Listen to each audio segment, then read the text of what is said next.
பெண்கள் இப்படிதான் ஆடை அணிய வேண்டும்னு இதுல ஏதாவது ஜோதிடம் சம்பந்தமா ஏதாவது ஒரு விஷயம் இருக்கா? கண்டிப்பாக பெண்களுக்கும் சில ஆடைகள் இருக்குது. அதே தான் ஒரு பெண் பூஜை ரூம்ல உட்காந்து அவ எல்லாத்தையும் க்ளீன் பண்ணி எடுக்கிறதுக்குள்ள உடம்பு ஃபுல்லா வேர்த்துரும். அப்போங்கும்போது அவ வந்து ஒரு நைட்டியாவோ இல்லாட்டா ஒரு ஃபேண்ட் ஷர்ட் மாதிரியோ ஒரு சுடிதாரோ போட்டிங்கன்னா அவளுடைய அனல் வந்து அவ உடலுக்குள்ளே தான் சுத்திக்கிட்டு இருக்கும். வந்து போகிறதுக்கு ஒரு இதுவே கிடையாது, ஒரு பிளேஸே இருக்காது. எப்பவுமே நீங்க பாத்தீங்கன்னா முழு அங்கி மாதிரி, இப்போ நம்ம நைட்டின்னு எடுத்தீங்கன்னா ஒரு அங்கி மாதிரி இருக்கும். அங்கி மாதிரி இருக்கிறது எந்த இடத்துல நீங்க அதிகமா பாத்தீங்கன்னா கன்னியாஸ்திரிகள் போட்டிருப்பாங்க. அதை போல நீங்க வந்து நைட்டியை போட்டுட்டு எதுவுமே வேண்டாம், எனக்கு வந்து எந்த ஒரு உறவுகளுக்கும் நம்ம இருக்காத கன்னியாஸ்திரி மாதிரி ஒரு வாழ்க்கைக்குள்ள அவங்க தான் நைட்டியை போட்டுக்கிட்டு உட்காந்துருக்கிறது. நம்ம சாமி கும்பிடுவதோ பூஜை பண்ணுவதோ இது வந்து குடும்ப வாழ்க்கைக்குள் அந்யோன்யத்தை உருவாக்குமானா உருவாக்காது.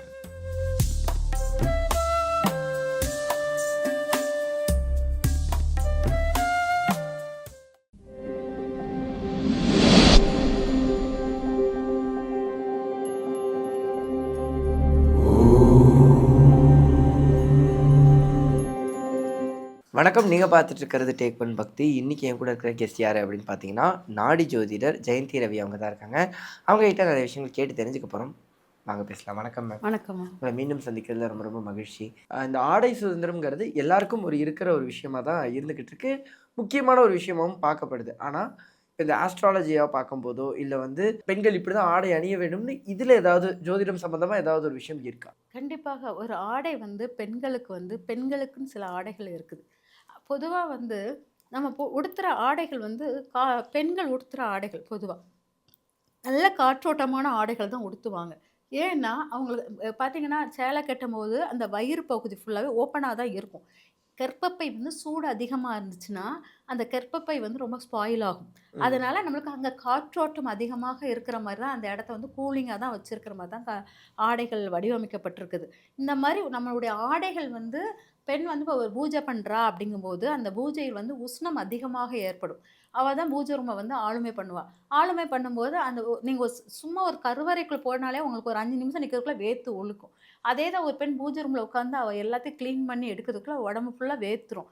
அப்போங்கும்போது அவள் வந்து ஒரு நைட்டியாவோ இல்லாட்டா ஒரு ஃபேண்ட் ஷர்ட் மாதிரியோ ஒரு சுடிதாரோ போட்டிங்கன்னா அவளுடைய அனல் வந்து அவள் உடலுக்குள்ளே தான் சுற்றிக்கிட்டு இருக்கும். வந்து போகிறதுக்கு ஒரு இதுவே கிடையாது, ஒரு பிளேஸே இருக்காது.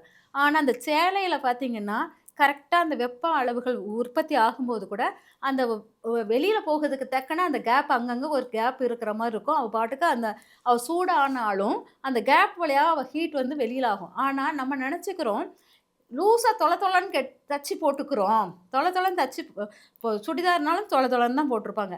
இப்போ நம்மளுடைய நைட்டினாலும் தொல தொலன்னு தான் போட்டிருப்பாங்க. இப்போ அதெல்லாம் நம்ம அத தானே போட்டிருக்கோம். ரொம்ப ஃப்ரீயா நம்ம சுத்துறோம் அப்படிங்கிறது இருக்கும்போது, அது என்னன்னா, அந்த அனல் வந்து வெளியில போகதுக்கு வாய்ப்பே இல்ல. அங்க உள்ளுக்குள்ளேயே தான் சர்க்குலேட் ஆகிட்டே இருக்கும். ஆனா, நீங்க சேலை கட்டும்போது, முக்கியமான இடத்துல உள்ள அனல்கள் வந்து அழகா வெளிய போகதுக்கான கேப் அதிகமாக இருக்கிறனால, உங்களுக்கு அந்த இடத்துல வந்து உங்களுக்கு நல்லாவே ஹெல்த் இஷ்யூஸ் வராத அளவுக்கு இருக்கும். இன்னொன்னு என்னன்னா, ஒவ்வொரு ஃபங்ஷன், ஃபெஸ்டிவல் அப்பவும் நம்ம நைட்டியோ, சுடிதாரோ போட்டுட்டு நம்ம சாமி கும்பிடுறது சரியா வராது. எப்பவுமே நீங்க பார்த்தீங்கன்னா, முழு அங்கி மாரி இப்போ நம்ம நைட்டின்னு எடுத்தீங்கன்னா, ஒரு அங்கி மாரி இருக்கும். அங்கி மாரி இருக்கிறது எந்த இடத்துல நீங்க அதிகமா பார்த்தீங்கன்னா, கன்னியாஸ்திரிக போட்டிருப்பாங்க. ஓகே. கன்னியாஸ்திரிக போட்டிருக்கிறது தான் அங்கே தான் நம்ம நைட்டியா போட்டுக்கிட்டு இருக்கோம். இவ்வளோ தான் கொஞ்சம் வித்தியாசமா இருக்குது. கன்னியாஸ்திரிகள் யாரு? எல்லாமே வேண்டாம் துறவறம் மேற்கொண்டவர்கள் கன்னியாஸ்திரிகள். அதப்போல நீங்க வந்து நைட்டிய போட்டுட்டு எதுவுமே வேண்டாம், எனக்கு வந்து ம் எந்த ஒரு உறவுகளுக்கும் நம்ம இருக்காத கன்னியாஸ்திரி மாரி ஒரு வாழ்க்கைக்குள்ள அவங்க தான் நைட்டிய போட்டுக்கிட்டு உட்காந்துருக்கிறது. இப்ப இந்த நைட்டியோடைய பயன்பாடு அதிகமாக ஆக, எனக்கு ஃப்ரீடம் அந்த காலத்தில வந்து பார்த்தீங்கன்னா, சேலை கட்டிட்டு தான் பிரசாதமே பண்ணுவோம். கோயில் பிரசாதம் பண்றது, சாமிக்கு பிரசாதம் படைக்கணும்னா நம்ம சேலைய கட்டிட்டு நம்ம உடை உடுத்தி தான் பிரசாதம் பண்ணுவோம். நம்ம உடை உடுத்தி தான் பூஜையே பண்ணுவோம்.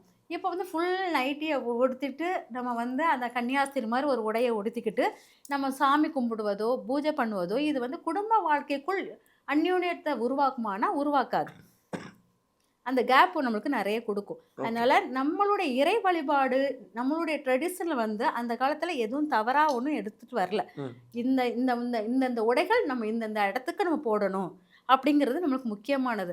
அத வந்து நம்ம பயன்படுத்துவது தவறு கிடையாது இல்லையா? அதனால அந்த நைட்டி போடுவது, சுடிதார் போடுவத விட, உங்க சாமி கும்பிடுற நேரத்துல தாவணி போடலாம், சேலை கட்டலாம். இது வந்து நீங்க கவர்ச்சி உடைகள் அப்படின்னு சொல்லிட்டு இப்ப அத வந்து சேலையே கவர்ச்சி உடைகள் அப்படிங்கிறாங்க. அது நீங்கள் கெட்டுற முறைகளை பொறுத்து இருக்குது வழிஞ்சு, நம்ம அந்த சேலையை வந்து ட்ரெடிஷ்னலாகவே நம்ம கும்பிட்டு சாமி கும்பிட்டுட்டு வந்தாலே பார்த்த உடனே லட்சுமி கடாட்சமாக ஒரு சாமி கும்பிட்ட ஒரு கலை வந்து அந்த சேலைக்கு கொடுக்கும். ஓகே. ஆனா இப்போ தெளிவான காரணம் இது பின்னாடி இத்தன பிரச்சனை இருக்கு. இதுல சயின்டிஃபிக் ஃபேக்டர்ஸ் இருக்குன்னு சொல்லியிருந்தா மேபி அண்டர்ஸ்டாண்டபிளா இருந்திருக்கும்னு நினைக்கிறீங்களா? இல்ல அதுவும் அப்படி சொன்னாலுமே இதையும் கிண்டல் பண்ணுவாங்க. ம். இப்ப நம்ம இவ்வளோ தெளிவா சொன்னா கூட, கண்டிப்பாக இதுல வந்து ஏர் ஃப்ளோ உண்டு. நம்ம சேலையில வந்து ஏர் ஃப்ளோ உண்டு.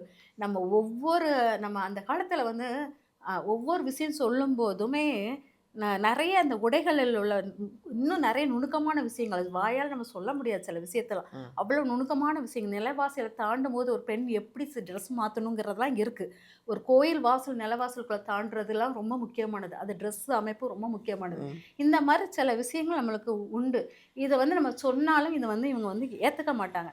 ஆனா, அந்த காலத்துல கரெக்ட்டா நம் மூதாதையர்கள் ஒவ்வொன்னுமே நம்ம உடல்வாகுக்கு தக்கனதா ஏற்படுத்தி குடுத்துட்டு இருந்தாங்க. அந்த ட்ரெஸ்ஸுங்கள் போடும்போது கணவன் மனைவி ஒற்றுமை நல்லா தான் இருந்துச்சு. பெண் தன் பெண்ணாக உணர்ந்தா. தன்னை பெண்ணாக உணர்ந்தா. ஒரு ஆண் ட்ரெஸ்ஸ போட்டுக்கிட்டு, நான் அவன மாரி ஒரு ஜீன்ஸ் போடுவேன். அவன மாரி ஒரு டீ ஷர்ட் போடுவேன்னு சொல்லிட்டு போட்டுட்டு அவ போகிறா இல்லையா? அந்த போகும்போது ஆணுடைய தன்மை, நான் போல்டு, ஸ்ட்ராங்குங்கிறதே நம் உடைகளில் நம்ம காமிக்கிறோம். உடைகள்ல காமிக்கும்போது, உன்னுடைய ட்ரெஸ்லயே உன் பெண்ணுக்குள்ள உடையவே நீ உடுத்தி, நீ ஸ்ட்ராங்கா காமிச்சேன்னா, அது இன்னுமே அழகா பெண்ணுக்கு ரொம்ப அழகா இருக்கும் இல்லையா? நீ ஆண் மாரி ஒரு மாரி காமிக்கணும்னு அவசியமே இல்லையே! பெண்ணாக இருந்து உன் தைரியத்த நீ வெளிப்படுத்தலாம் இல்லையா? அது நம்மளுக்கு பெரிய கொடுப்பினை பெண்ணாக பிறப்பது. அந்த பெண்ணுங்கிற அந்த இத வந்து நம்ம மாத்தி, அந்த ட்ரெஸ்ஸ மாத்தி, நம்ம எல்லாத்தையும் மாத்தி நம்ம வந்து அவ்வளோ தைரியத்த காமிக்கணும்னு அவசியம் கிடையாது இல்லையா?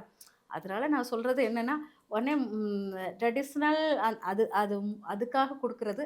பெண்மை வந்து ரொம்ப அழகானது. அத வந்து பார்த்து ரசிச்சுக்கிட்டீங்கன்னா, திரும்ப அடுத்த பிறப்பு பெண்ணா பிறப்போம்லாம் தெரியாது.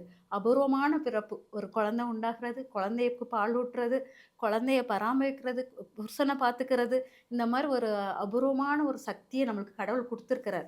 ஒரு ஆணால அந்த சக்திய எடுத்துக்க முடியாது. ஒரு பெண்ணால அந்த சக்தி இருக்குன்னா, அந்த சக்திய நம்ம எதுக்கு உதாசீனப்படுத்துவானே? ஒரு ஆணால் கூட அத பண்ண முடியாது. ஒரு ஆண் வந்து பெண் ட்ரெஸ்ஸ மாத்துனான்னு வச்சுக்கோங்களேன், அவன தப்பா சொல்லுவாங்க. ஆனா, அவனால் நம்ம ட்ரெஸ்ஸ கூட தொட முடியாது. ஆனால், நம்மளால் நம்ம ட்ரெஸ்ஸ ஆண் கூட தொட முடியாத ஒரு ட்ரெஸ்ஸ வந்து நம்ம ஏன் அலட்சியப்படுத்துவானே? ரொம்ப நன்றி மேம். அதாவது பல சந்தேகங்களுக்கும் எங்களுக்கு ஒரு தெளிவான விளக்கம் குடுத்தீங்க. ரொம்ப நன்றி மேம். நன்றிம்மா.